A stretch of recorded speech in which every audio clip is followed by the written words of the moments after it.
Dobrodošli v eksperimentalnem četrtku v Tehnoparku. Danes govorimo o Svetovnem dnevu zdravja. 7. aprila obeležujemo Svetovni dan zdravja. Ko govorimo o Svetovnem dnevu zdravja, moramo govoriti o ustanovitvi Svetovne zdravstvene organizacije kot celote. Decembra 1945 so uradniki iz Brazilije in Kitajske predlagali ustanovitev Mednarodne zdravstvene organizacije. Pol leta kasneje je bila v New Yorku julija 1946 sprejeta Ustava Svetovne zdravstvene organizacije, ki je začela veljati 7. aprila 1948. Že od samega začetka se ljudje po vsem svetu na Svetovni dan zdravja močno zavzemajo za zdravstveno vprašanje in dostop do zdravstvenega varstva. Tudi pri nas želimo poskrbeti za zdravje, zato vam v današnjem eksperimentalnem četrtku predstavljamo zdravo in zabavno poletno sladico, mavrični sadni parfej. Parfej opisuje dve vrsti sladic.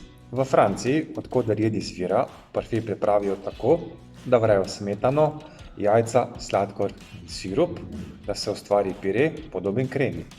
Ameriška različica vključuje več sestavin, kot so granola, oreščki, jogurt in likerji, narejeni v kombinaciji s prilivom sadja ali stepene smetane, ki so v plasteh in postreženi.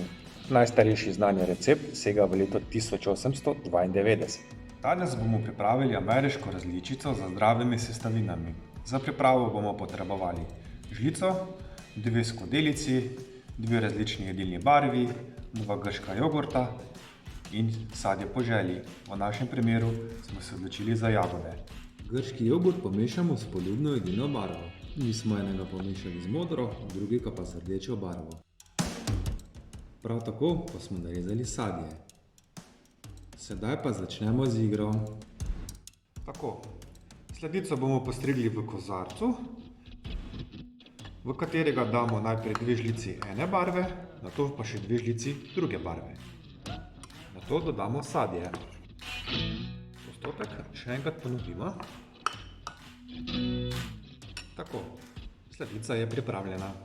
Kaj pa se bo zgodilo, če zmešamo ti 2 barvi jogurta skupaj? Dobimo novo barvo. In sicer z mešanjem modre in rdeče dobimo vijolično barvo. Tako lahko dobimo 3-barvni parfej.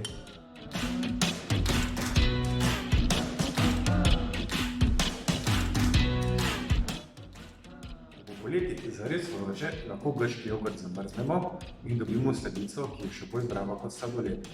Seveda mu lahko dodamo še granolo ali razne oreščke ter ga jemo za zajtrk. Se vidimo v naslednjem eksperimentalnem četrtku.